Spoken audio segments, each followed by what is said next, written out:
Yeah. Okay. Congratulations to the both of you. Wow. Thank you. What heavy-duty material. First of all, Colin, we'll start with you. What was your initial reaction when you were, asked to read this script?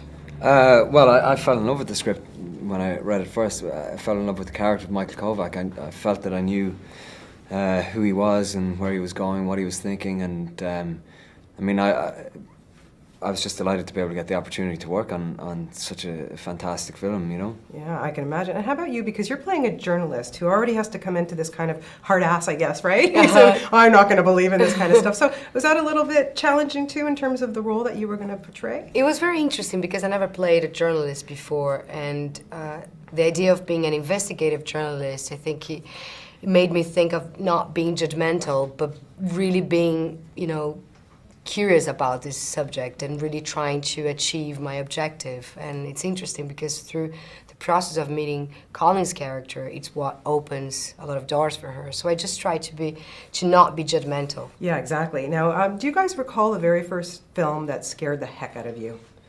I think the first one that scared me was Halloween, I think, when I was a kid.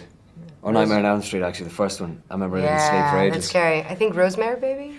Oh, That's yeah. a scary one. I've got Gremlins kind of scared me when I was a kid. Really? Yeah, because I was really young, and so I kept thinking that Gremlins were going to come out of the bed. Oh my God. Underneath the bed. Well, exactly, because they're so cute and fuzzy, and then they're like, you know. It took me a long time to get the guts to see The Exorcism. Yeah. Okay, because that was the movie for me when I was younger that scared me. And even to this day, I can't look at images of Linda Blair. What is it about the exorcisms that just really freak people out? I think people are going to be it's going to be very interesting to see the reaction to this.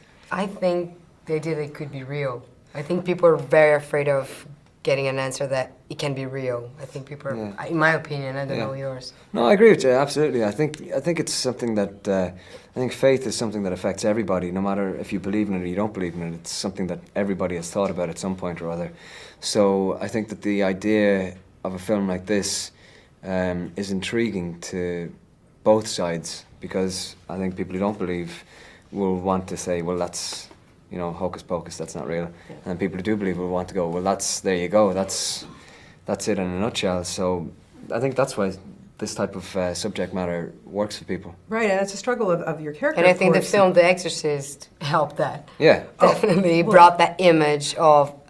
Well, exactly, and then there's a great line in that Anthony Hopkins has, what you're expecting, the turning heads and the pea soup, right? Because it's not all... No, I mean, this film is very different, a completely different take on the genre, I guess. It's sort of a debate, more so a psychological debate. Especially because it was based on a non-fiction book on, Matt Baglios, which is a journalist. It's based on his research. So he met Father Gary, which is someone that Colin met, and through that journey, they created a film. So it's not just about, horror, but it's about really questioning. Yeah, and what kind of research did you have to do? Because you are portraying somebody that people do believe in this kind of stuff, so you have to be true to it and not treat it like, hey, this is silly, No, absolutely. I read a lot of theology books on it, and I went to see some real exorcisms in Rome, which was fascinating, because,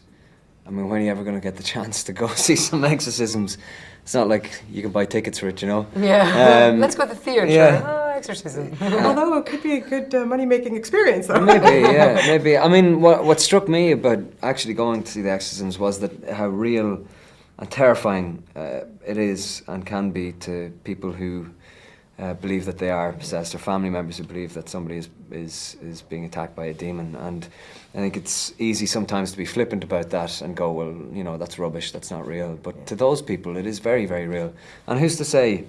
I mean, the thing is that nobody has an answer, really.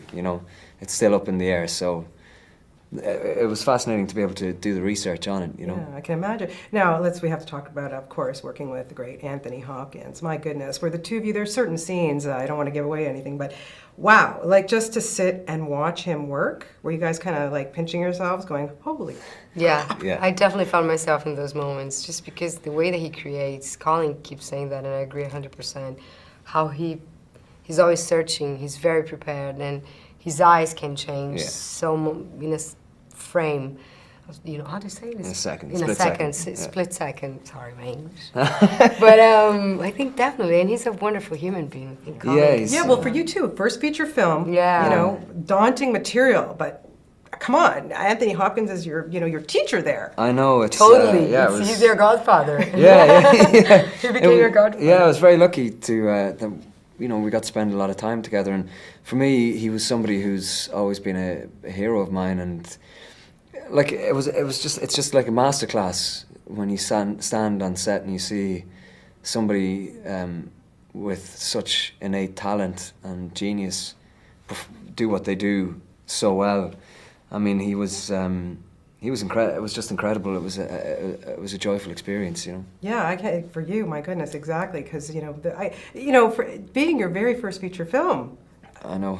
Almost every single scene, Colin, you did a fantastic job. A little Thanks very bit much. daunting. Yeah, yes. Yes. Yes, full stop. It was kind of, yeah, you get freaked out a little bit at the idea of it, but at the end of the day, I felt that I really knew the character, so I was quite comfortable in trying to portray him, you know. Yeah. Did you get to keep the collar? You know, walk around with it on the streets, pretend you're a priest? No, it's a shame. I kind of wanted to. The suits are really You nice. should've. Yeah, they were cut by the guy who makes the Pope's suits, so they were nice. Pretty impressive. Yeah. You both did such a great job, and you're wonderful actors. What was the first film that you saw that made you decide, you know, I'd like to be an actor, I want to pursue this? Do you recall? It's such a big one. I think oh my God, answer it while I'm thinking. Put all the pressure on Oh me. my God. That's a great question, by yeah. the way, but it's hard to answer right away. Anything that comes to your mind? Just I think 12 Angry Men was one of the films that really That's a good one. I remember watching it when I was about 14, something like that, and I went, wow, it's unbelievable that these guys can create a whole world and you just see them in one room, and that's it. And I was amazed at it, and the performances in it are incredible, you know. yeah. Come on, you have to give me one quickly. I was thinking about, I don't know, when you said Katharine Hepburn, anything that she did. My mom loves her, so I grew up seeing her films. I'm trying to, like, I was like, and the titles, oh my God, but the titles are different in Portuguese.